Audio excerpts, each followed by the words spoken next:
welcome. I'm Jos Berry. For people who are following us and who don't know yet, I have a feeling that I'm at the moment overly present, but we have now come to the last of the webinars of Eurovet Interfiliere Talks, where we have gone through the whole different landscape of the lingerie community. We started with materials, with embroideries, with laces, we talked with a group of younger designers about sustainability. We talked about lace with, for instance, and seduction with Chantal Thomas.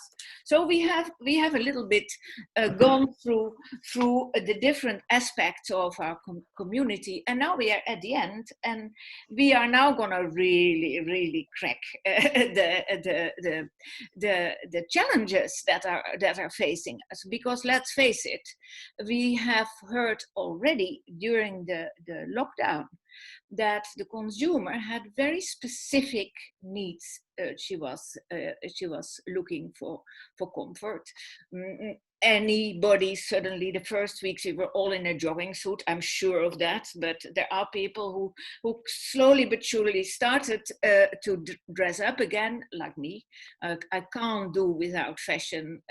It boosts my mind, and that's important at the moment. But in general, we know that comfort, and especially comfort related to new technology, is very important. Now then, there we have a couple of problems already. The problem, of course, of eco-responsibility. The problem also that a lot of active brands, we heard from Lululemon, for instance, of fantastic results during the pandemic. We know already from before the pandemic about enormous fit dilemma, very often played as a sort of blame of the consumer who was a little bit of ignorant, which I'm completely baffled by, because why? The reason, of course, is too many brands, a lot of sales of the internet, very difficult subject.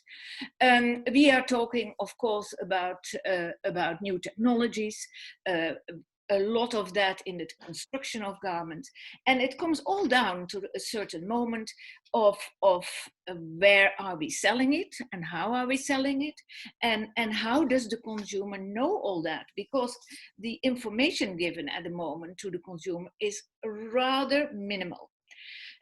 She is taken in all kinds of different corners in relationship to sustainability. She's completely puzzled, but not only she, also we, because there are so many messages. You ask yourself, why is everybody talking about a new and a different classification and a certification? It's really difficult. And then, of course, is where are you buying it, and how do you know what your size is? That's a real problem. Then comes the message which we got from the last couple of weeks. I'm very active with the last weeks of universities. So there we have the famous Generation Z. And the Generation Z, when they studied contour design, just graduated, and I was jurying and looking at everything, and there you see a very precise development happening. They want a big, and they believe in the glory, and Marie-Laure, as nobody else, is hoping that this differentiation, the glory of lingerie, this multi-sensuality, this different sectors, lace, embroidery, sport, that stays intact. And Marie-Laure, indeed, young people love it, but young people also are completely, apart from believing in sustainability and in diversification, they also find that it's very difficult to get information. So that is interesting. If people who study lingerie find it incredible difficult to find the information. So here again, for us, and I'm very close to fairs. For us, it's a very interesting thing to help those young people, those new generations with their enormous talents, to get more access to information. That is also an important thing. So I would like to introduce you to our. So this is a little bit the basis where we are. We need to solve that. I would like to hear your opinion of everybody into those subjects. Let me start to introduce you. I already mentioned Marie-Laure Bellon. She is the CEO since 2008 of Eurovet, with fairs more or less all over the world, from Shanghai, now in Shenzhen, in New York, in Paris, of course, and an enormous source of inspiration and also of information for us all, and also a terrible, difficult situation at the moment. Marie-Laure is like none of us. Perhaps I didn't know it from you. She is the only person in our midst who is a Knight of the Légion d'honneur, which is wow, for her work in the French lingerie around the world, and her performance as an activator of export. Then I'm starting on the left with Judy Chen. She is Director of Global Business of Lenzing, and I very personally know Judy as well as an enormous source of information. She knows everything. We see in the course of the last years that the cellulosic developments in general, some tipped as the most important in the durability, because that is really coming from nature. We have more and more difficulties with recycled fibers. Next to her is Agathe Muffert. Agathe Muffert is a little bit a choo-choo of the industry at the moment, because in the 4 seminars before, or the webinars before, she was very often mentioned, or not only she, her brand Opaak was mentioned as the brand which which understood the future and women. More or less everything we talked about, modern technology, a different style, a different look at women, is united in her. A very successful young designer for whom a very good fit is also part of her visions. Then we have Heike Dueckers, a real professional when it comes to knitwear, from the basis. I know Heike, I think I saw you for the first time at Hanro. Now very active in Sloggi, and Sloggi is one of those brands that I came across in, when was it? Have been in the end of the 80s, beginning of the 90s when it was launched. I think it was in the 80s, as the most innovative brand in lingerie, because they launched cotton stretch, coarse-spun cotton, which became a sort of go-to for the whole lingerie industry, the beginning of stretch in the industry. Now she is, Heike is working for Sloggi, and one of the most interesting developments there is they also very active in brass. Marie-Laure we have, and then we have Yunus. Yunus, of course, Yunus is very important for me here, because he's a retailer, but from a complete different point of view. For the first thing already is working in the brand developments and for Penti. Penti is from origin a hosiery brand, but has become a retailer, general lingerie in Turkey. And I've never thought about Turkey as a typical lingerie country, to be honest. That was completely wrong. It's a source of laces. It's a source of different technology. And Yunus is also confronted now with it. You have to tell us, Yunus, later how many shops you have, with the problem of sizing during the pandemic, what it all means. So from now on, I'm going out of share. I stop sharing, now, oh, how do you do that? I always had problems here. Gosh, that is so difficult. They should send something. Angela, I need your help. I can't get, stop share here. Okay, done it again.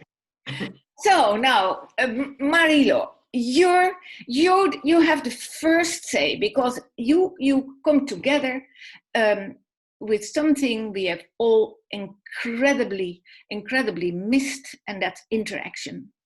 So Marie-Laure, tell us how is a fair dealing with that? Hello to everybody. So I'm not Angèle, I'm Marie-Laure, for the one who are just Yeah. And I am French, so sorry for my little French accent when I speak in English. I hope it will be okay for everybody. I'm really happy to see you all, and we have organized several webinars at Eurovet to keep contact with our community worldwide, because it's always really fun and emotional to meet all of you on our fairs, either in Paris, New York, a new baby in Los Angeles now, and Shanghai and Shenzhen, as you said, yes. But it's true that, as you know, I think we are perhaps the most suffering industry presently about COVID, because of course we are organizing meeting points, so it's quite a little bit difficult presently. What is interesting when we speak about New Horizons and what we have learned from this crisis is first that people are really, attached to their fairs and this moment where you can meet. And just to give you a very practical example is we had decided at one moment not to organize any fair in Paris beginning of, first it was end of June, then we postponed to beginning of September. And at the end we said, well, we'll not organize them, but we had a demand from the industry and above all from the European fabrics maker to still organize a fair, because they were in difficulties to be in contact with their purchasers all over the world, because everybody is in a big mess, and so they really need a platform to meet. And it's interesting that we are quite forced by them to organize it, and they said yes, we need it, and we need it to help to accelerate the recovery of the industry. So there will be one beginning of September. As far as the health conditions are of course totally fulfilled and that we can do it. But I think it was really interesting because it forced us as well to evolve a lot in the way to organize this fair in future. And I do think, thinking about this New Horizon thing, that first of all, we all gonna be back to essentials. And because now with the COVID, it's far more difficult to invest for everybody. So we know that the most important for the people is to meet with the right people and to make the right selection of the offer. And so to bring more and more content and the right content for people. And as everybody has done since everything has been closed for a few months, we have developed and worked for our hybrid format. Do you say hybrid? Hybrid? Yeah, fine. Mixing physical and of course digital. So in September, we're going to launch our first digital platform to enable people to meet in addition to physical contacts through the digital platform at the fair and in between fairs. Of course, we first worked on that, but we had to accelerate, of course, due to the condition. And it will be quite interesting. And everybody said that we need physical contact, but it's true that even when you don't speak about COVID, people are traveling less because they need a real good reason to come. So it's why we have to be the best in terms of content. And we work a lot with Jos for that, as you know. We have to write, I think we have to be more and more selective as far as visitors and exhibitors are concerned, because what people need is to see the best, selection from us, to discover new things and to meet with the best people. And that's the reason why they will keep on taking a plane and coming to physical fairs in addition to digital. And then, of course, we are in a fashion industry, but we are in a meeting industry as far as we are concerned, and emotion is crucial. but I think a more essential emotion than before, perhaps less luxury, but more relationship between people. And once again, bringing information and the right meetings in order to make you evolve and make you learn something. You know, we were in contact with our visitors as well during this confinement period. And our visitors as well, they were missing the fairs. And they were telling us, in fact, you know, to make your decision, to know what to purchase, of course, we need information that we can have through internet, etc. But we need the rumor as well. We need the rumor we have on the fair. We need to speak with other visitors. And more, as far, for example, of the bronze fairs are concerned, we organize breakfast or lunches in between retailers all over the world, the best ones, because I would say that only the best ones now can afford to travel and to meet. And this energy they can have, above all when it's a difficult time, it's really crucial. Because they say when we come, and you know, I have lots of friends in this industry worldwide, like Jos and like everybody of you, because we are a true worldwide industry. And they say to me, you know, Marie-Laure, we don't miss information. We miss this energy we can have together, above all when it's so difficult. And so you will get, I hope so, 2 tiny fairs beginning of September, nothing to compare to the huge fairs that we regularly organize. I think that will come back, of course, in future.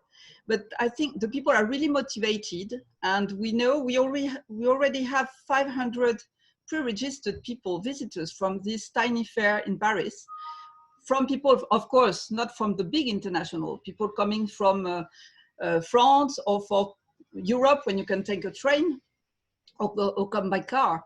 But they really want to meet. They really want, above all in this difficult moment, to save time and to be together. So it's quite, and in addition, with these digital tools, we will try together to connect the world digitally on a physical fair, in addition to the one who makes the effort to travel. So that will be, as always, in a crisis and in difficult moments, you are forced to learn more rapidly, to adapt yourself more rapidly, and to build the future and to innovate. So, well, I hope I will see some of you, perhaps not the one coming from Asia, of course, in Paris this time, but well, thanks to be here, and it's good to see each of you humanly. Judy, would you travel already to Europe? Not really, because I think if we plan to travel, at least I need to prepare 1 month. For example, you go there, you need to like isolation for 14 days. And after I come back, I need another 14 days to isolate. So far, it's not really affordable to travel, even travel to China, you know, it's very challenged. Because Judy is based in Taiwan. She yes. is. You look after the whole of Asia with for Lenzing.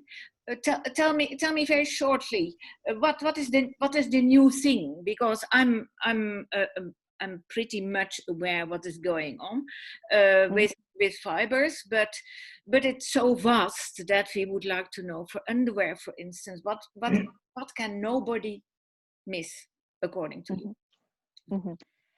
Well, I think the new things, like everybody knows, sustainability is quite important topic for the future. So even for the fiber, we also try to think about what's the circular, you know, economy, what we can contribute.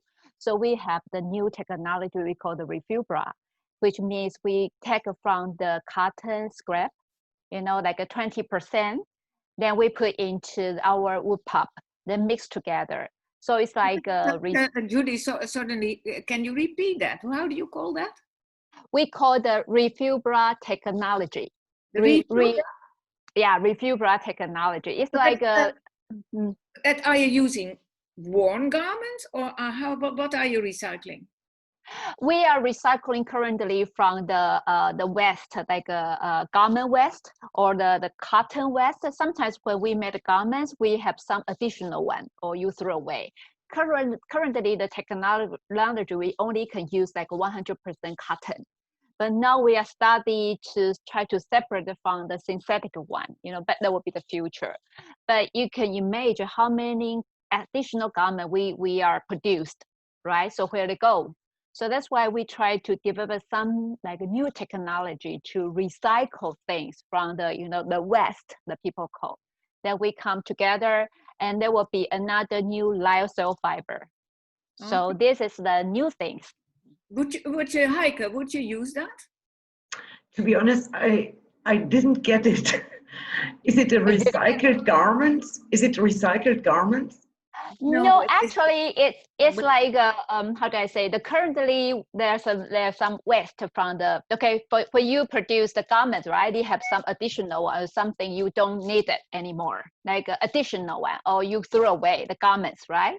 Like okay. 100%. Yeah, that's what I mean. So it's recycled from other garments. Yes. Yes, sure. I would say yes, we would use it. Tell me, Heike. You heard Marie-Laure. How important are fairs for you? I always see you on the fairs. I always see you. So they must be. I'd say they are very important for me, but not really for the sourcing. It's the nourishment. As Marie-Laure said, I'm in home office since February, end of February, and I'm totally running out of, let's say, nourishment with people. This is the most crucial thing I think I have. I've never had in more than 30 years of underwear that I'm running out of inspirations myself. I was always fat. And now I see how much this was related to coming together with people, to nourish myself also by, let's say, going into cities and watch things and inspire myself. And this is all missing now. And there you can clearly see you need your senses. And you need all of them. Yeah, a fair is really multi-sensual. Yeah, absolutely. And it's very motivating. Always when I come home from fairs, I feel like overloaded and I need to put everything. I have thousands of ideas. Now that gives you a little nice feeling in your head, Marie-Laure, no? Yeah, exactly. That's good. These are good sounds. Yunus, how are you and fairs? Because you are very international. You are. I have seen one of your colleagues on one of the Paris fairs. How important is that meeting, that interaction for you? Yeah, for us it is quite important because we can learn the latest innovatives from the many suppliers, like less suppliers, fabric mills, and etc. Also, we are attending another fairs as well, not only in the lingerie or another mills fairs, because we are focusing how we can adapt another technology to carry out to the lingerie business as well. So we are working with many biotechnology companies, some mining industry companies, to adding some new, more functionalities to our products. So it is quite necessary for all those fairs, what I can say. Can you, Yunus, can you tell, because I don't think, have any of you heard of Penti? How many shops do you have? Let me explain about some Penti. Penti is a hosiery background, as you mentioned that, but right now is a leading retailer company in Turkey, and we have 600 stores over the 35 countries in the world at the moment. Yeah. And the leading in lingerie and swimwear categories in Turkey and all, let's say, nearly all operating countries at the moment. So our yearly growth rate in the LFL is 35% yearly. So it's a young company, but it's a very challenging company for all the colleagues right now. Yeah, but you're not only young in age, but the people working for you I have seen are also quite young. Tell me something, because that made me immediately say, oh, I need to have him in a webinar. When you launched that one size program recently, saying that was a solution, especially during during COVID, because people didn't want to try things on. Mm-hmm. Okay, I'd like to give What an it is? answer. Is that comparable to what Chantal has? No, I'd like to explain the reason by dividing two subjects. The first subject, we tried to add modernist functionalities required by consumers, especially post-COVID-19.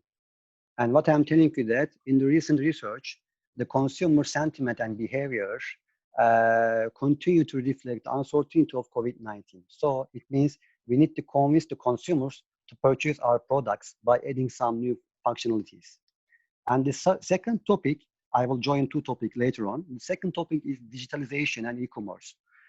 I am not talking about develop a new software or using the virtual programs or try to increase online sales by marketing activities. I am talking about the product. So we need to adapt our product technologies and supply chain systems for the new digital world. But the most complication in front of the e-commerce and the digitalization are size and fitting issue. I think it is still a big question mark for many consumers. And the second one, time-consuming product return process. Yes, as a consumer, I really hate it. And the third one is because of expanding awareness of hygiene due to the COVID-19, the people don't want to try on the clothes while shopping, not to get infected. It is very normal. So they just would like to purchase it as a solid product, not as a apparel fashion products. It's solid products. So when we collect all those ideas together, we have developed and launched a new collection in the name of My Size, One Size. In this collection, there is no sizes. You can just purchase it with our trial. And it will be fit on your body perfectly. You can lose on weight. You can put on weight. And also you will feel like nothing when you've worn it. Yeah. When you worn it, because we use a new, quite new, hyper stretch, high definition fabric technologies that we use on it. But in here, the most important things, according to Penti, we have to keep existing properties of lingerie, like sexuality, like romantic taste. We need to keep it, but we need to also add some modernist functionalities behind it. So in this manner, we can be successful. Oh, that brings us to you, Agathe. Sizing problems, digital problems. I know that you just changed your company from Köln in Germany to Düsseldorf, but also I saw a post where you were talking about 3D technology for fitting. And tell us a little bit about your company, Agathe, because it's a pity that I did not wanted to put more slides, because we are a big group, so we want to hear about each other. But look her up, follow Agathe on Instagram. It's really, really, really very, very new and modern, and also extraordinarily well constructed. Tell us a little bit, Agathe. Thank you so much for the introduction, Jos, and it's lovely to be in this round. It's very inspiring already to listen to all of you right now. I think as for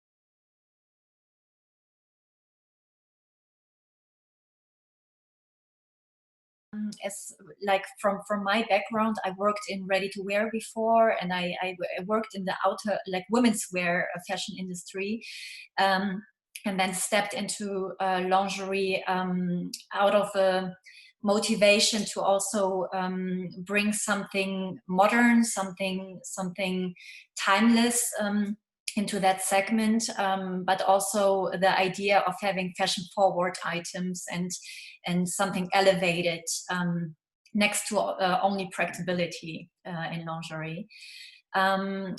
There's still a huge fascination for technology, so it's very interesting to listen to you, Yunus, also to hear what kind of innovation is going on in the sustainability segment, also from you, Judy.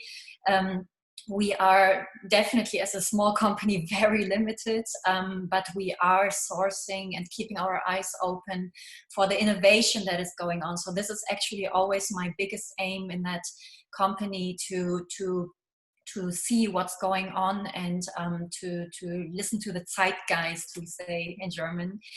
And well, also fairs are extremely important for us. Opaak grew thanks to those international fairs. They were our kickoff start. It was the moment where we met our international buyers, and the moment where I met Jos as a big inspiration for me as well, also giving me that interest to the lingerie segment that I, as I said, not really come from.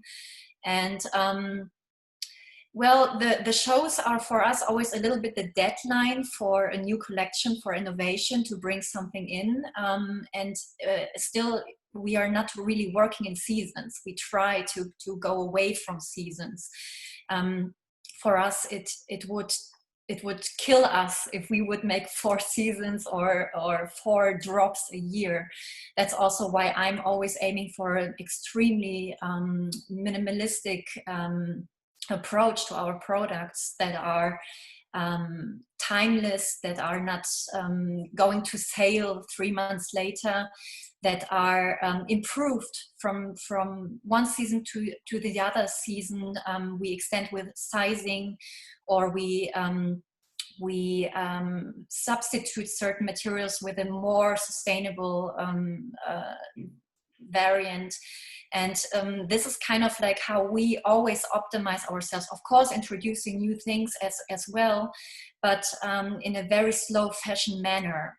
And what I realized right now during COVID-19 is that I was going in a very good direction with that. It felt extremely like a safe harbor for me, even though it was a quite roller coaster.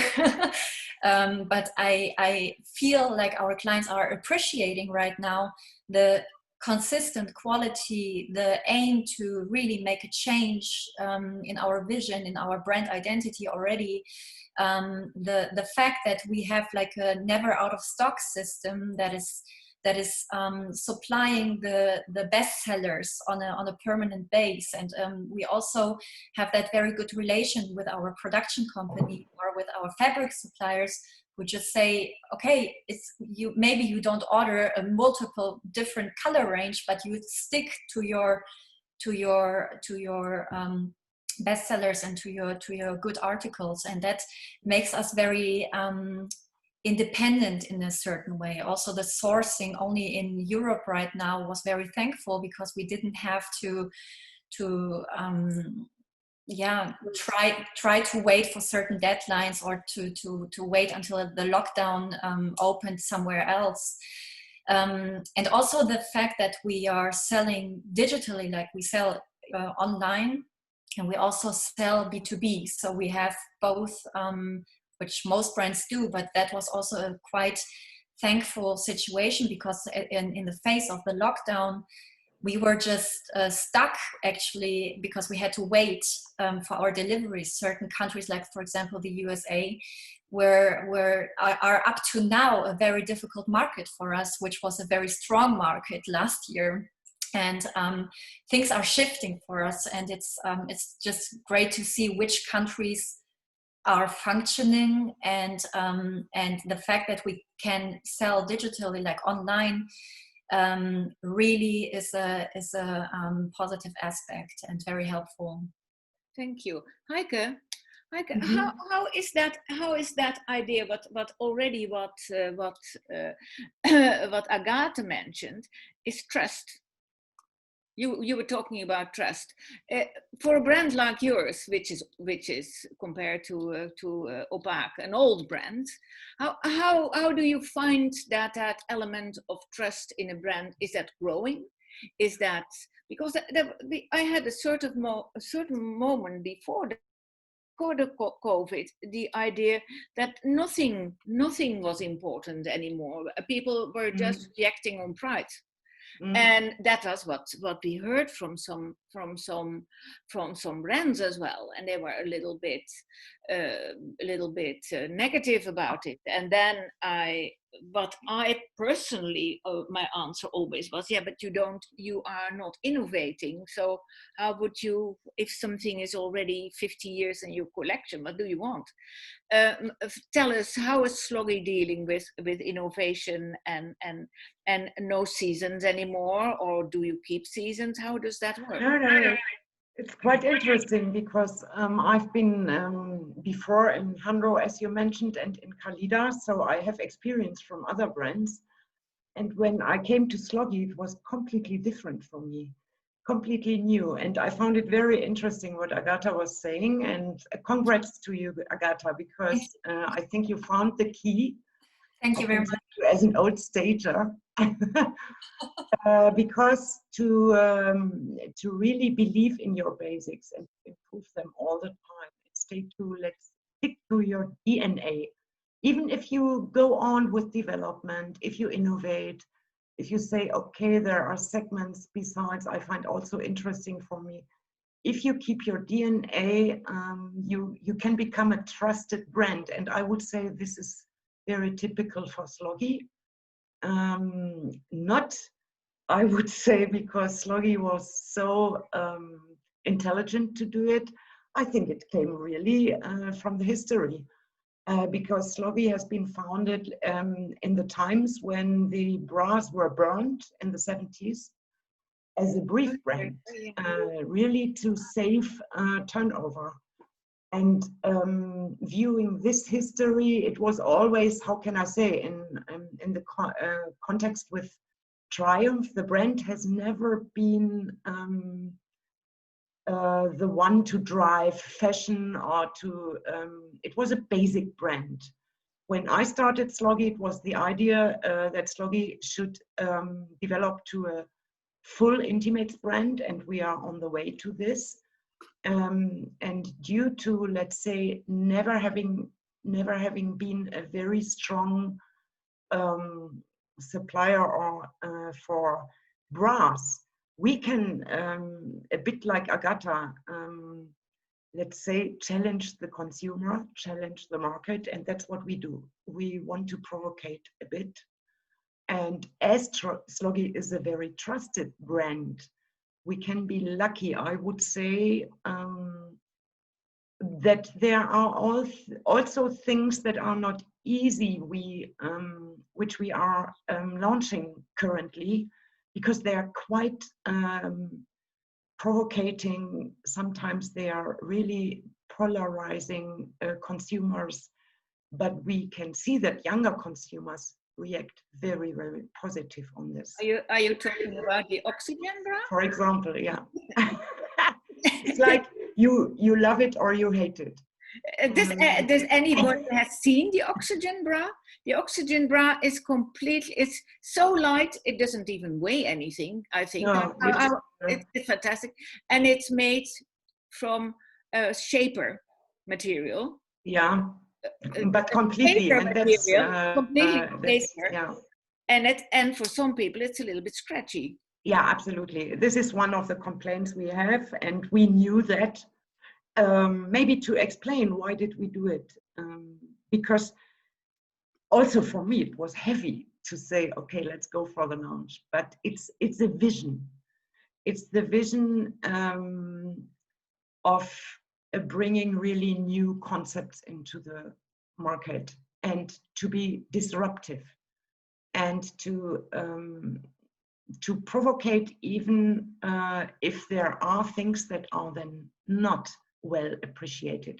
We take into account really in Sloggi, because we have a good base that's running, to introduce new products, to make a splash, but in terms of, and I know comfort, in terms of comfortableness, I know scratchiness might not be the right approach for that, but this was something where we said in the end, when we saw the development, we cannot improve anymore, but let's launch, because there are new benefits in the whole concept which we didn't want to lose. And yeah, this is, I would say, coming back to what you asked, I think to have a ground of a good base of consumers who in the end trust in you, enable you also to bring solutions like this and provocate a bit the market. Why are you never there? Sorry? You are on the fair yourself why I'm not wearing it? Why is Sloggi never on the fair? Because that is exactly... why Sloggi is never on the fair? I think this is more or less a triumph. Yeah, I remember there was a big round. Yeah, because Triumph is also not there. Yes. Yeah, I would appreciate it there. That's not the point. Yeah, because that, you know what? Because I think for a lot of people, even for Agathe with her Opaak, people like yourself, Triumph or Sloggi, they bring a sort of new energy and credibility, and that's so important. You almost should be obliged to do it in order to keep the whole industry safe, because that is one of the things that I hope that a lot of people think in the moment is a sort of solidarity. But I know why you're not on the fair. But I hope I hope somebody of the family will want to say, okay, enough. We try it again. Yunus, tell us a little bit now about your problems with sizes. Do you have problems with sizes but I'm sure that we come back to that also with Sloggi and Agathe, because that is major problem, the size problem. Because when I started in lingerie, which was more or less when Sloggi was born, I mean, having a 38D, you were a cow. Now it's more or less like one of the best-selling sizes. Mm-hmm. So and it goes up and up and up. There are people now who talk about G and about F cups, and my livelihood. How does one deal with that as a retailer with all those different sizes? Yeah, that is very obvious. We have been receiving many consumer feedbacks, especially for the e-commerce, and consumer returns is very high. So that's why we start thinking how we can avoid it and how we can avoid these problems. And in this one size, my size collection, we put different categories. Like we did leggings, we did jeggings with the denim fabrics, and we did lingerie bottoms with the seamless bonding technology, and also we did swimwear. And it was the first swimwear suite which can be one size in the conventional swimwear fabrics, the first time what we seen this. And in these swimwear suites, it can be variable starting from 36 size to 42 size without any problems. We tried a lot. We did mini trials on the many different body sizes in the different lengths, and we get the best solution after the trial, maybe 1 year's studies.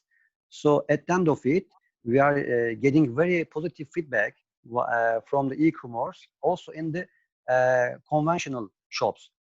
That's why I am saying that in the pandemic times, the consumers wouldn't like to try on it. So just going to shops and take the garments with our trials, like a solid products, which is very useful for us.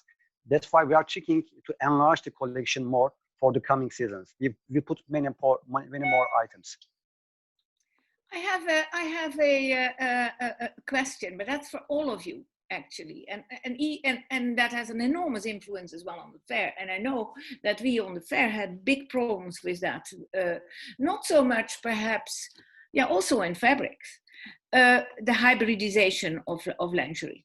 It's quite clear that if you now read that together Nike and Lululemon sell more bras in America than all the brands together, that's funny, because they never enter a lingerie shop.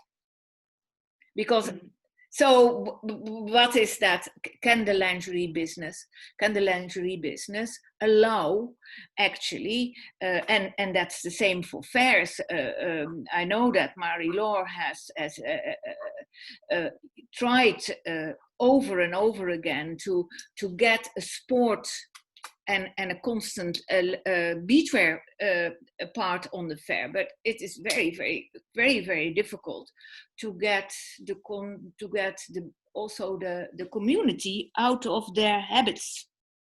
How they see lingerie for them is lace, lightweight fabrics, light colors, perhaps some sexiness, but what we are seeing is that your branch, and you say it yourself, that you need leggings, and that we heard from Sloggi as well, that when they had a problem with bras, and I think the bra market is a little bit, again, in a sort of a problem between... Crisis. Huh? Crisis. It's a crisis, huh? Yeah. I have something to say to this. Oh yeah, go ahead. You what? Yes. Because I have a strong belief. I'm really a non-bra believer and working in the business since 30 years. Oh, that's new. But it's not that I'm not able to work for good bras. No, what I think is I've been firmly believing for years already, and also in Hanro I did interviews about that already, and that's a long time ago now. That we are facing a paradigm shift in terms of the conventional bra. I'm pretty sure about this. And frankly speaking, I think it's time. I think if we could look back to the distant future, we would face a similar change, maybe as generations before saw, developing from the corset to the bra. I think there is big changes finally happening now, and even quicker with COVID. We still work primarily, and this we must be facing really clear, in the bra area with decades-old methods. It's unbelievable. And there's so much innovation around, and what we do is still the old-fashioned wire bra. And the associated size grids belong together with this for me, which are not easy to understand, even for professionals, I think, and which pose a huge challenge to supply chain, and a big complexity. I think there are even smaller things entering this now, also the, let's say, medical aspects. We see now that wires might not be the most healthy way to enhance a breast. So I think we really have to ask ourselves if the methods we are using are reflecting the spirit of time today. As Agatha said, zeitgeist. For me, it's really not. It's not easy to develop the product. It's not easy to produce. And it's also, I would say, even producing a lot of waste when I see the supply chain in terms of the huge amount of sizes we have to, let's say, provide to sell the product. There is the ongoing macro trend of the naturalness for a long time, where I would say when I see celebrates now without makeup, letting their hair grow, there is for me also really a new self-image of women coming up. And currently I have the feeling it changes more dramatically, goes much quicker than before. And I think this movement we have to reflect with our products. What I think is that women will accept more and more, the more we bring products and the more we have now, let's say, this development to naturalness. I think women will also more accept that their breast is not enhanced as they are used to. And I think younger generations will much more grow up with this. Let's say the more comfortable product, and your breast doesn't look enhanced, it looks natural. And this is, for me, possible in all ways of let's say, diversification. This is not a must that it must look basic. It can be diverse. It can be with lace. It can be with all fabrics we are used. I think it's a change of the Okay. You are already probably invited, Marie-Laure, to have a complete conference on her next fair. Oh, sorry. Because especially the last sentences, it can be lace and it can be embroidery. Marie-Laure really want that, but we see it coming, and we have seen it coming already for a long time, with the bralette, with the wireless bra, with the naturalness. It is, and then there's still an industry for a big part which somehow doesn't want to give in, and I think that also accounts for a lot of the like that article in the Guardian, where basically the whole story is about the demise of the bra. The bra is that. Long live being braless. Of course, I don't believe for a minute, because there is another aspect to comfort as well. But Marie-Laure, what do you think about Heike's? Yeah, I wanted to add some point that I think there's a problem of communication as well in our industry worldwide. When you compare to Nike or those people, first of all, they are huge company with lots of means of communication. And when you look at our industry worldwide, even big companies like Triumph are still small companies compared to the Nike, and with far less means to communicate than those people from sports are. And I think that's perhaps a mission that we can go on with the fairs, which is to use this synergy together to be able to spread a new message to this young public or to the industry. And this industry is coming from textile as well. They are very good at producing. They are so invested in the product, but they are secret people. In textile, you're a secret. You don't want to show too much your innovation. Everybody's closing and etc. And I think that's really a revolution to make, because you have to push forward your innovation.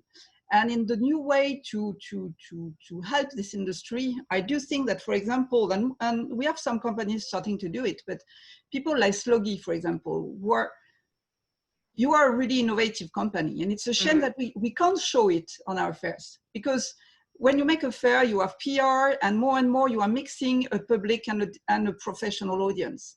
Physically, we don't do it because it would be a mess to mix the people, to mix the audiences. But we have been working and testing some things to have, in addition to our professional fairs, public fairs as well, or public part, etc. And as far as PR or digital platform are concerned, now that we are developing those common tools for the industry worldwide, which will be seen by the public, because I have noticed in the past several times that the public is far more passionate about lingerie sometimes than professionals. I mean, that the purchasers of lingerie, professional purchasers, when you speak to young girls, mainly they love lingerie, and you have lots of young designers wanting to launch themselves in lingerie and not in ready-to-wear, because lingerie has something special and in addition. And I really think that we have a crucial need of a better communication in our industry, and that we have to do it in synergy and all together, because you are so small companies by yourselves. And if we really want to spread the message to say lingerie is not only a bra or livers or something which hurt, I've got quite a big breast, and for me during confinement, it's true that I was needed comfort, but I was still needed to have my breast supported, because if not, you have medical problems. It's not only liberty, it's something, it's a mix. And we have lots of message to spread to this, to the public. They are demanding it. But I think that the problem we have as well is that we are small companies globally in that market compared to Nike. And those new people coming in the community will have to make you accelerate in communication as well. like for us, you know, for example, the future of fairs, the new enters are people like LinkedIn, because the people that made those networks, they want to have physical parties at one moment and make people meet physically as well. So it's why we are accelerating on digital. But I think that in terms of communication, it can be good tools as well to show your innovation. And you can only speak about one product. You don't have to take your 200 square meters booth. You can just show one product, which is your innovation to the market. And so it's why I say, I think we're going to be back to essentials and content. And I can tell you that people in our fairs, they need innovation. Journalists, they need innovation. They need content. And I think that it's important that you create this content as well, a little bit together, and be careful about this secret tradition in our industry, which is not the case for the young generation, because when you look at the young designers coming, they are very at ease with communication and they don't speak about secret. That's not a problem for them. They know that they have to speak, and then public is doing the whole thing. So that's really something we can note. And I can tell you that if you have innovation, really everybody wants to take it, because we need it, as you said, in our industry. We are fed up with non-comfortable bras and that sort of things. Yeah. There's one of the biggest problems I see, and therefore I like the multiple choice in lingerie. We have become this industry have become a bra industry, and that's quite different from the past of lingerie shops, where there was so many more classifications than we have now. It's all gone a little bit highway, and of course those classifications don't fit at all in the modern living and in the modern wardrobe, but there are other things that fit into the modern wardrobe. Think about home leisure, which is such a vast area. I mean, that goes from the jogging related to the silk and the beautiful and the kaftans, etc. But one of the problems is there are only bra brands, almost only bra brands. There are a couple of lingerie brands, but then they also are so stick to their image that it would be very difficult for them as well. And the shops are have become bra shops. So that is also a quite interesting situation with the narrator of the lingerie industry. I mean, if I look at Lenzing, for instance, and the fiber manufacturers, if you see how they are growing, Judy, that must be something for you as well. Then their growth is coming for a big part out of leggings and camisoles, and perhaps sleep dresses, and perhaps t-shirts, which are multifunctional. So that is another complete difference, because than only bras, because when you go over the garment part of the fairs, I mean, it's one bra company next to the other, basically. Mm-hmm. And that is not really what people were wearing, and what we think that also Heike means. I'm sure Heike would like to develop also into sort more sporty, underweary. Yes, absolutely. Yes. And in Sloggi we have launched line in the, let's say, into the athletic trends or coming up products, and I think we had some good products, but it's very, very difficult to enter really sales there. What I think what's a bit more the point here is the distribution. It's still when I go to department store, everything is totally divided. I know from Hanro, they have their own floors. They can present a collection with all that's in, with the whole, let's say, palette of products. But if I am in Sloggi and I have to sell somewhere, I cannot. There is the buyer deciding, okay, I put this brand into, either they decide I'm an underwear brand, or they say I'm a bra brand, and then they put me there and they divide. I think that's a big problem we have. How are you going to avoid that, Agathe? Because that's your problem as well. At a certain moment, when you stay too close to grass. Well, it's incredible, interesting actually to listen also to Heike. I absolutely resonate with so many things that you said already. But yeah, of course, for Opaak, we also have our fitting issues, especially selling online. There is a certain retour rate. And I think that is definitely also one of the problems of our industry.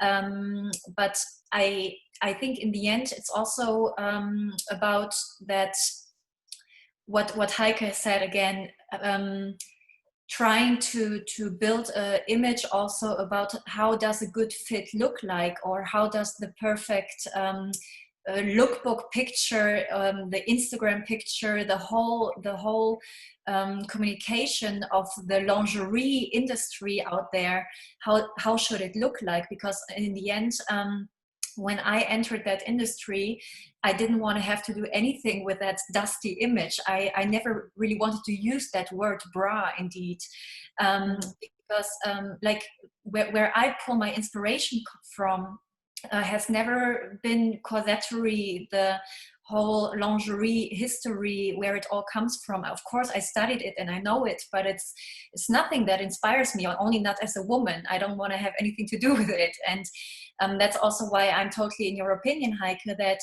now time is definitely up. We had so much time to make a shift, and talking about that sportswear brands, I feel like they totally got that cool factor. They understood that we don't need bonings, we don't need underwires in order to have a cool, sexy, sporty woman out there that is size 44 or whatever, or an XL, and she just looks super athletic, you know. And these kind of things are already happening in the sportswear industry, while we are still shifting in between a certain 90s image and sometimes still a 50s image, and we are having so many different images of women in our industry.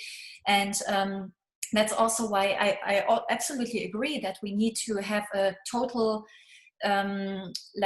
like a shift of maybe of a collaboration or of a community within our small brands or companies to gather that kind of image, because it's there and it needs to be definitely changed, because it doesn't resonate with the target groups anymore. Like, women are informing themselves already via social media, the internet.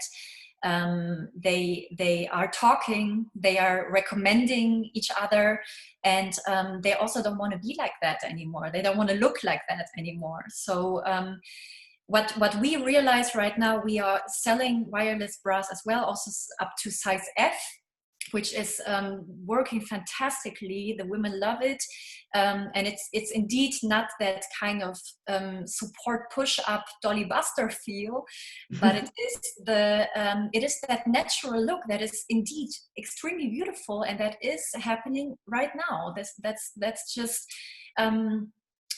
representing a new beauty in a way, a new femininity. And in the end, I think, to make that a little bit simpler, maybe with a new sizing system, we tried right now to work with sizes like 1, 2, 3, 4, and there's a certain person, like a certain target group, that says, oh my god, and is not handling it at all, and it's totally devastating. How can I disrupt that typical sizing in the industry that is kind of the traditional client?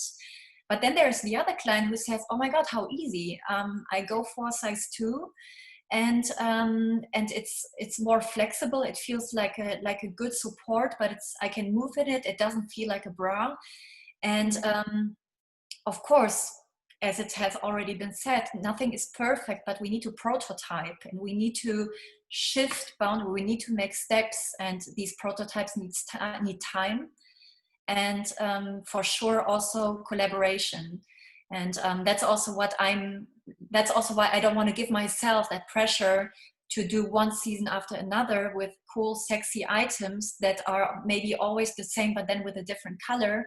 But to just say, maybe it's just one collection per year, but it's going to be really worked out with very nice professionals, and they all bring in their knowledge, and we will bring it one milestone further. And that motivates me in that industry totally. And when it's me as well, and I'm sure everybody else. Yunus, can you give me an idea, or the people here, the listener, how much of your turnover per shop or in general is coming out of bras, and is that percentage changing? Because I have a feeling that that percentage is in a lot of shops is going down dramatically, and there is no replacement for that to get that turnover back. And there's another remark that I also feel strongly. A lingerie shop, normally a lingerie shop only differs by the choice of their brands, but basically they're all the same. There is not such a thing as lifestyle shops. There's not such a thing as a shop where I say, gosh, that's my taste.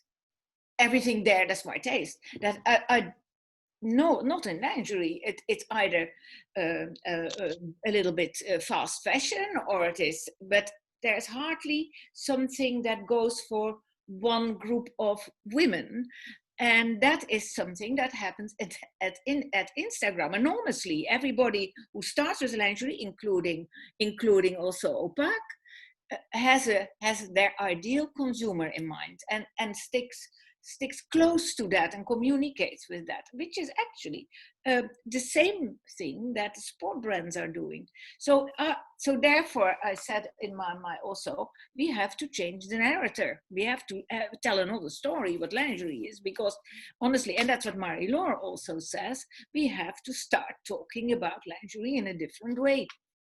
I think there's one problem in lingerie. When I review all my life of having meetings, sketch meetings, and meetings with salespeople and selling my collection, it's always that they want to sell, they want to cover every woman, every size, all markets. Yes. The best with one style. But this is not how we should go. But the underwear or the lingerie goes this way since years. Instead of saying, this is my brand, and this is my philosophy, and this is my understanding of my consumer I want to approach, I think we are not brave enough often to say, okay, for the rest of women, I don't have something. Yeah. And I don't care. How is that working for you, Yunus? Because the whole collection you make is in your shop. Is that private label? In fact, our turnover is getting partial for the bras around 35%, and the rate of the bra in our turnovers is keeping same nearly this year. Oh, but you are totally right. I mean, we need to change our narrative for the lingerie, for the future of the business. That is no question mark on it. In fact, we have been working with our teams together, how we can sort it out and how we can change our way to the new normal ones. And we split our collections according to the lifestyles of our consumers, the ladies, what they are demanding. Some collections are sexual looks, some collections or looks sport wears as well.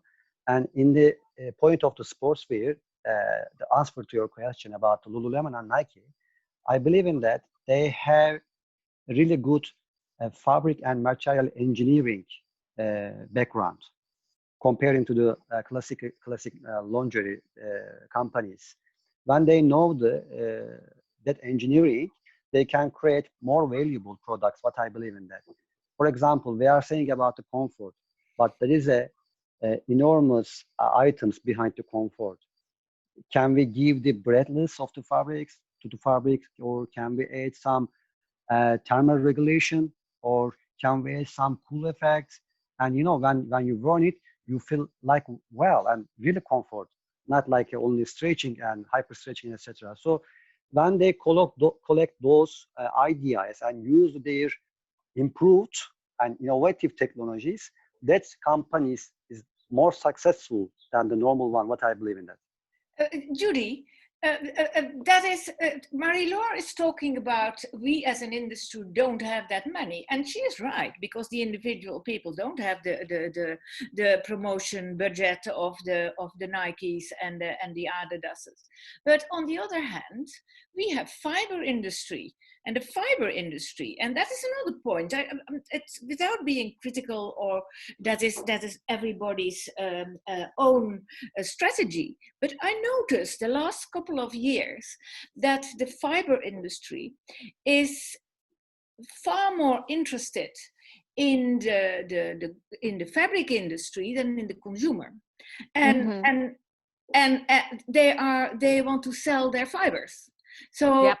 And their language of their fibers, even their language in sustainability. In your case, I went through every bit of information in regards of Lenzing after you changed suddenly the name modal, which everybody knew, into, and everything is stencil. I mean, we're all yep. completely confusing.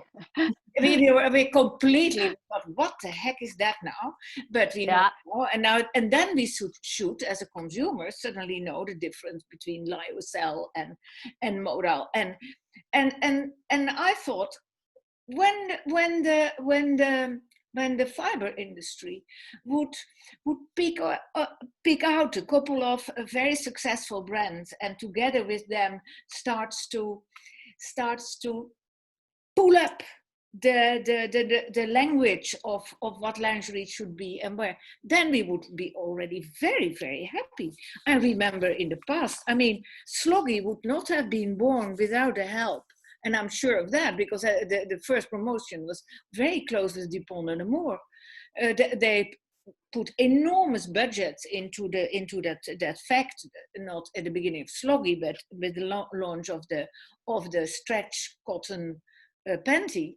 But also today, Joss, I was shocked when I started in Sloggi how much budget we spent in marketing on Zero Feet launch, also on oxygen. Unfortunately, totally while we had the shutdown, but really high budgets. And I think it's interesting, Ludo, who's unfortunately left, he was coming from Puma. So, and he was our CEO.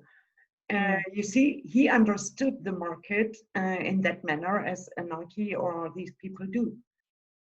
And I think that's really a weak point in the lingerie business, that we do good things, but we don't talk about it.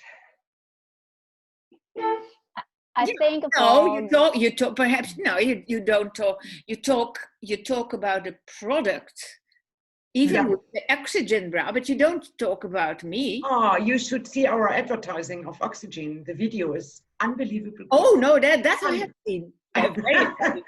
Yeah. Yes. Agathe, you want to add something to this? I think Judy wanted to add something. Yeah. Because I just want to add it, like as a fiber company, yes, we are very far away from the consumer. However, like Intel Inside, we want to highlight some important of element or ingredient. So also we capture the good trend, like a comfort, sustainability, like everybody talk about the technology, fashion, and function. I think all the elements just happen in the one point, and then in the right point. I mean, we start to develop the sustainability idea back to about 6 years ago. But now it's become more important than before. And also, I think people talk about comfort, but there are so many different definitions of comfort, like a silhouette, a material, a hand feel. So that's different definition. But very one important is, I think, a woman start to wake up. We want to have more independent. We want to feel more comfort within and outside. It's not only wearing, but also inside of ourselves. We want to empower by anything, including the garment, the underwear we choose. I think amazing because, you know, Asian women, most of the time, we are very traditional and we are shy to be, you know, liberal or the freedom.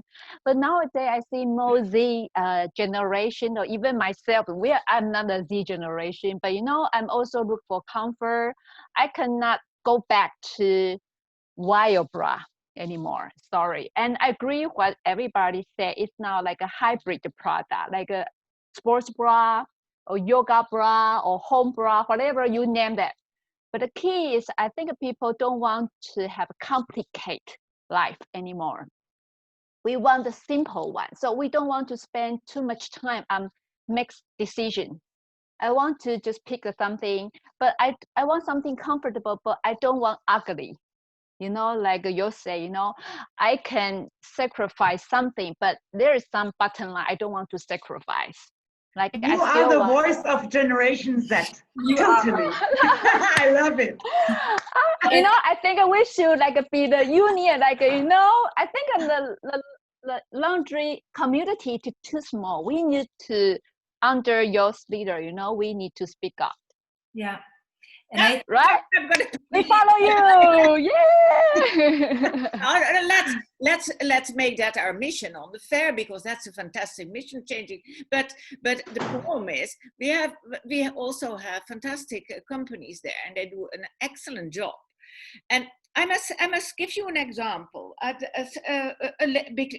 medium lace manufacturer, no names, is asking me, how do I come in the American market as a more important supplier? I said, now you might first try to find out how the American market in lingerie is doing, and lace there. I mean, they go to Asia and they buy lace for what, 60 cents or something like that, which is absolutely nothing to compare your prices with. But in America, there's a fantastic industry which is going a little bit over our head, because we don't follow that. We're so lingerie freakish. That is the underwear industry, with brands like Tommy John. Janet, she works there, but where, and so I said, suppose now you would study what lace can do in a market, Sloggi, Tommy John, Calvin Klein underwear, men's underwear, because that is, you have machines there, jacquard, and do you really need to make all those flowers and little borders? Yes. and the answer was more or less total shock, sort of, what are you giving me? And that, of course, is also a little bit of all our problem, and our fantastic advantage with that COVID situation, to say, okay, we know now, we get away from that. We just start again, or we start picking up the most positive things that are happening already, and we go from there. What do you think? I mean, I think that is the only way we can do, instead of criticizing ourselves or the others, but just recommencing. Yunus, is there a big difference between the women in your area than in our area? I always feel that lingerie at the end, every woman the world over, she loves beautiful lace. She loves comfort. No, big differences. Okay, now Yunus, what do you think? I'm working global. Yeah. I have 6 clusters, and every cluster is different. We have also global working, and many stores around the world. Let me answer the question. In fact, in the past, there is a big differences between the Turkey and the European countries. But when we look at the recent years, we can see that by the global effects, the ladies would like to get the similar products in lingerie and also outerwear as well. It doesn't matter. So that's why we have been working globally with the many fabric mills, laces companies, not only from the Turkey. Yes, it is true that because of the trade wars, there is a huge import tax for us as well in the Turkey. But we need to keep working with the Asian manufacturers, European manufacturers. For example, in the swimwear, our biggest manufacturer is from Spain. So we need to keep working with them because we need to get that taste from the Europes. We cannot stop the business just because of the price issues. So we really focus on the global demands from the consumers. What is the demand? Real demands, not marketing activity, not marketing activities. What is the real demand by the ladies? So the difference is getting less, Jos. No, Heike, yes, you saw big differences. Yes, and Okay. I can clearly say, because I analyze the figures of our regions very deep, and I can clearly say there are differences in price points. There are price points you would not sell in certain countries. That with this it starts already. Then you would sell, let's say, more lacy, more feminine products more in southern countries than in northern. You sell much more blue color in north than in southern countries. It's really totally different. There are many styles, also the shapes. You sell, let's say, in terms of briefs, you sell the smaller styles better, also in the more sexy oriented countries, and in even, let's say, in the northern countries, you sell much better shorts, hipsters, more sporty styles. It's huge differences. And I'm always, let's say, I'm not happy because I often see when I want to stop something, there's maybe one region that is mainly living from a line. Yeah, that's the problem. It is huge differences. Still, what I believe in, due to globalization, this will come more and more together.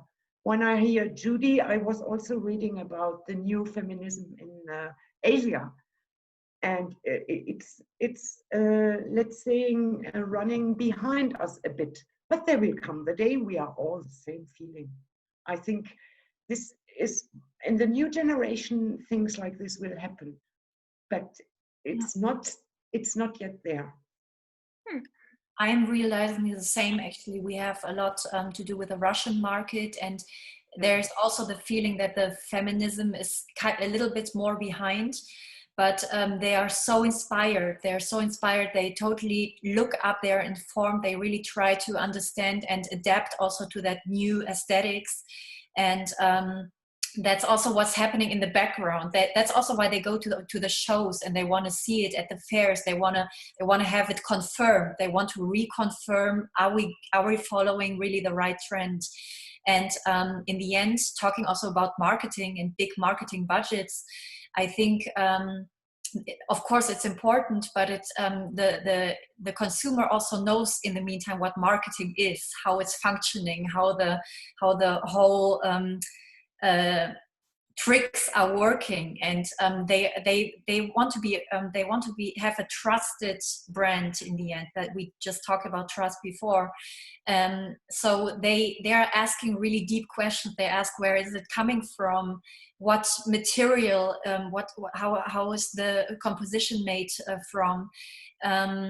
What is the deeper value of the brand? Like, what politically, what do they want to contribute to this planet? And I like COVID-19 is actually reminding us that this is now one of the most important messages a brand needs to follow.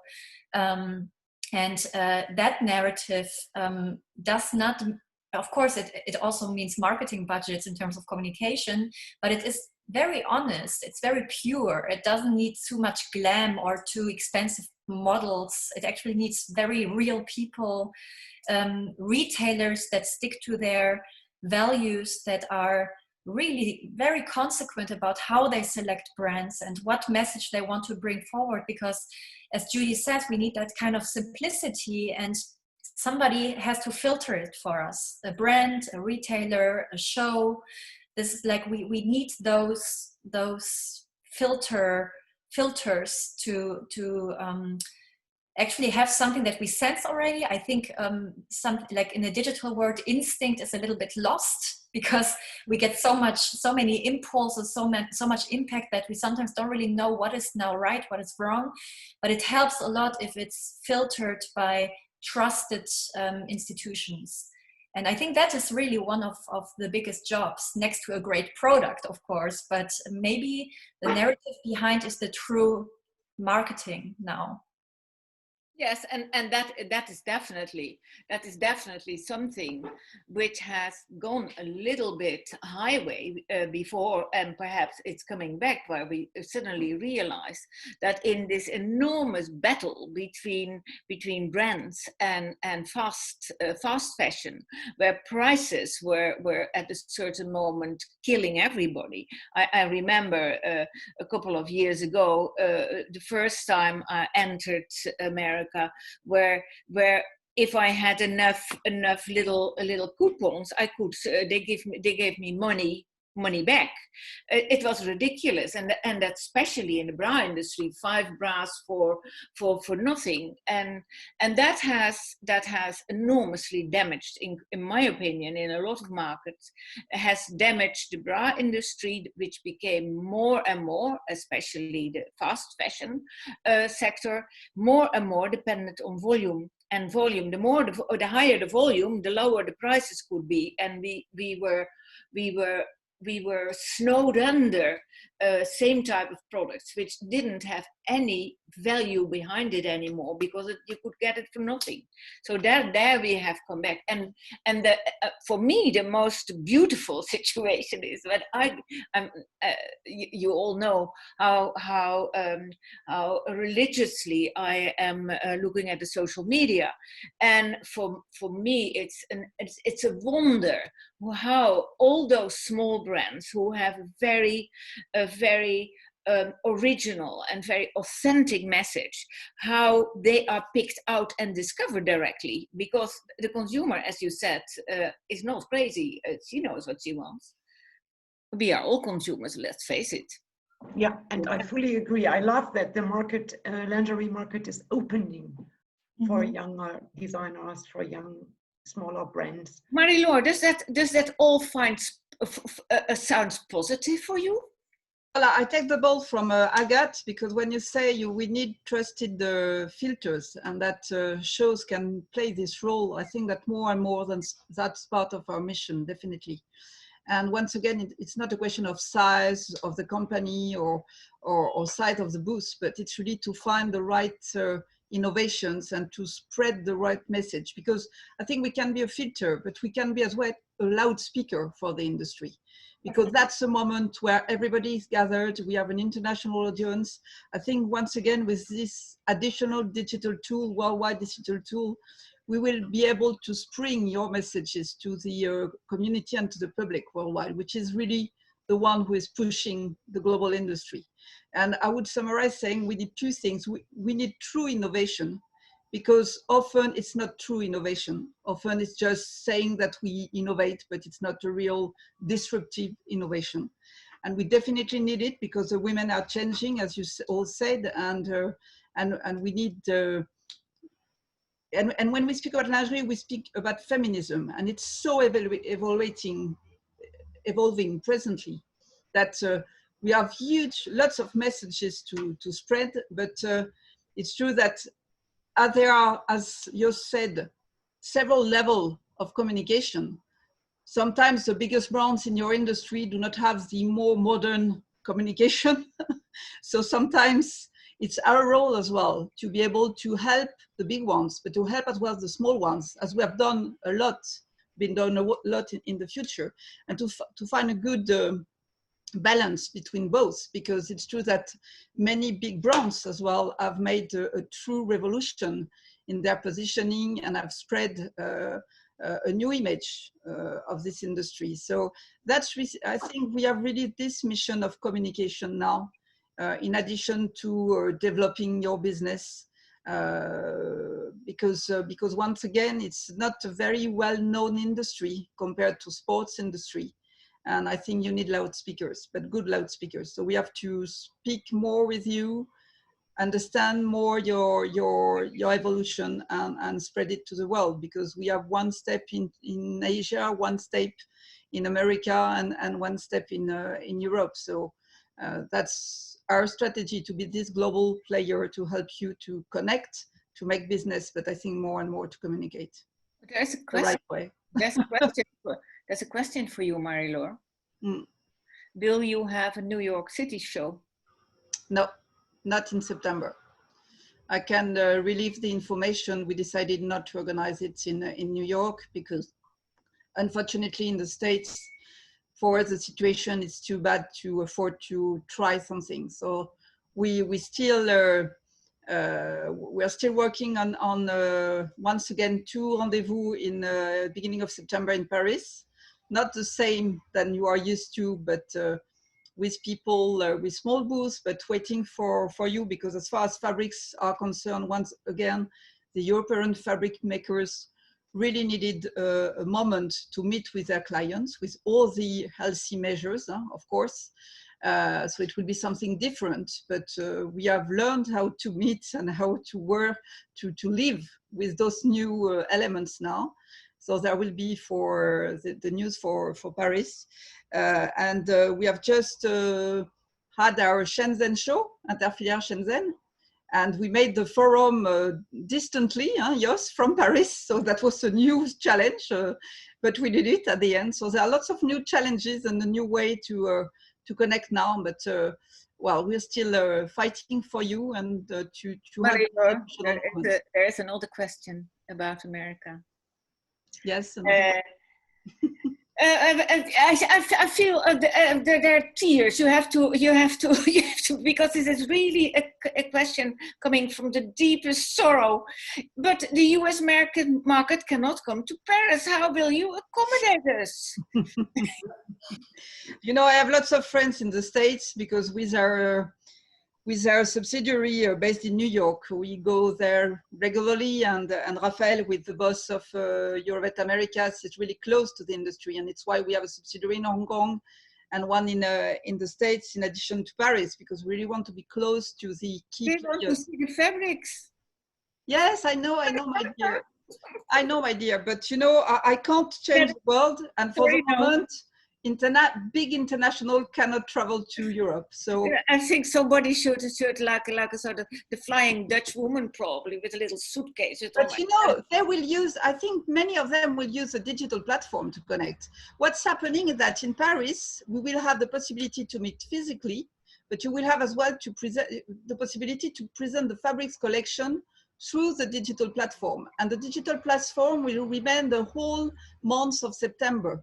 So you will be able, for those who want to come to Paris, for those who are near and can afford it, but you can as well be able to connect. And I think that Asia and the States will connect. And I can tell you that all my friends in the States say to me, we really are looking for next January to be able to come back to Paris, because in Paris, I mean, Asia meets America as well, and everybody is working together in the core, which is important in our industry.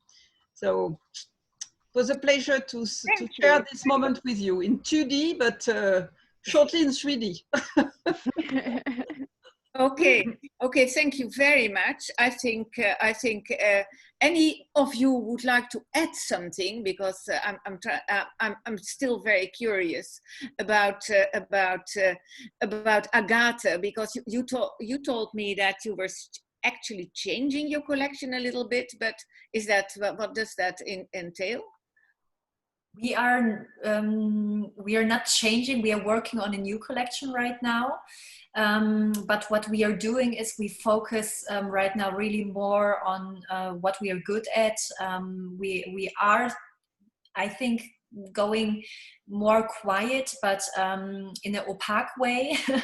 I don't know if that's understandable, but we will not go commercial, like very into only practical styles, but more quiet, more timeless. I think all our values will be a little bit more underlined. What we do right now is we built up a lot of visions in this crazy times of COVID, and we had a lot of time also to think about our brand communication, our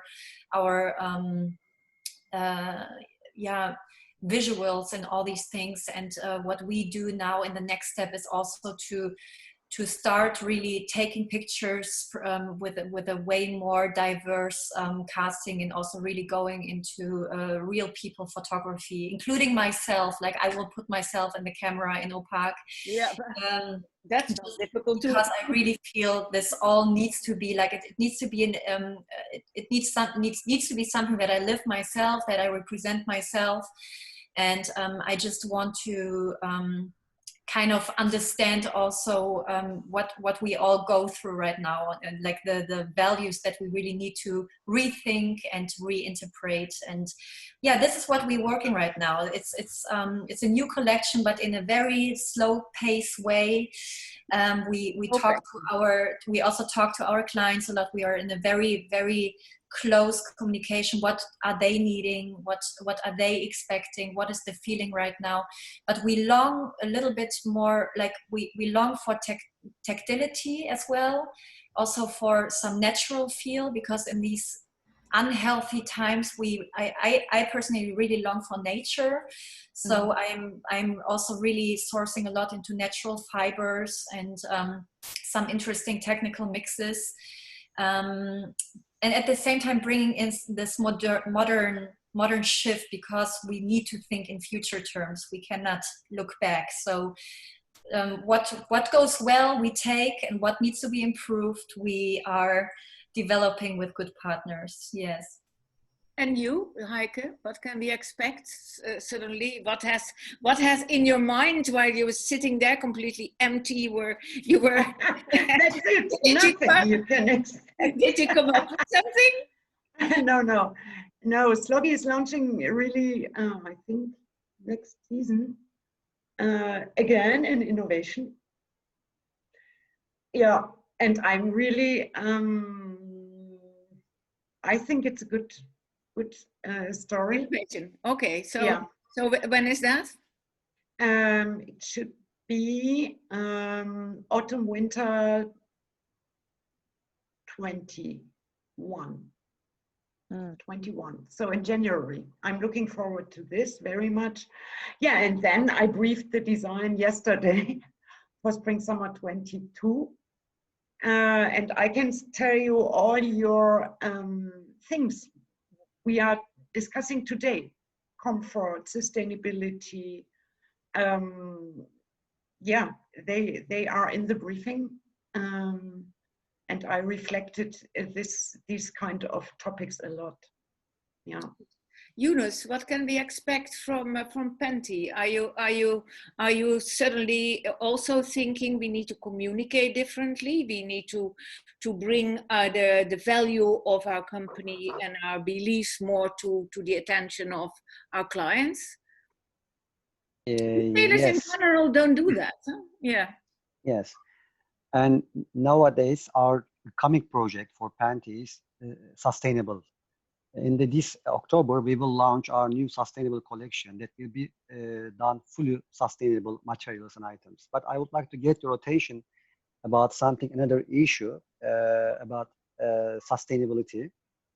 The fashion shift 80 and 150 billion items of clothing every year, and it is expected to increase 80% by 2030. 2030 is important because it is the lead time of Paris Agreement goals, and they tell us that emission needs to reduce in order to keep global warming below 1.5 Celsius increase.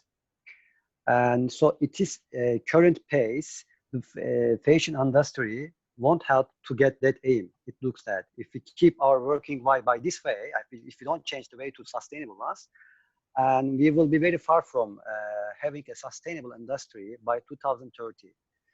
So that's why the many economists in recently saying that industry must focus on post-growth and rethinking about the level of consumption and production. So maybe the new wave could be buy less, choose well. So that's why we are focused on that idea as a Penti for the future of business.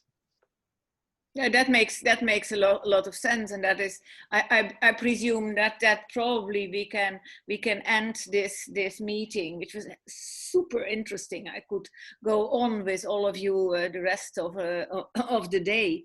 But then we take wine. This is Coca-Cola. Coffee. But we definitely should come together in January when I hope we sure can travel. I'm incredibly interested to see how you all doing, and keep contact with me. I think it is we are more or less all on the same line, by less, better.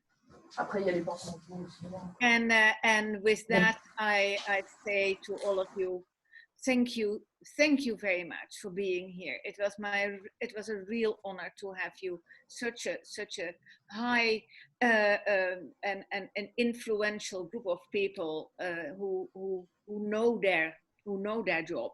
That is fantastic. So I have good hopes. Thank you very much.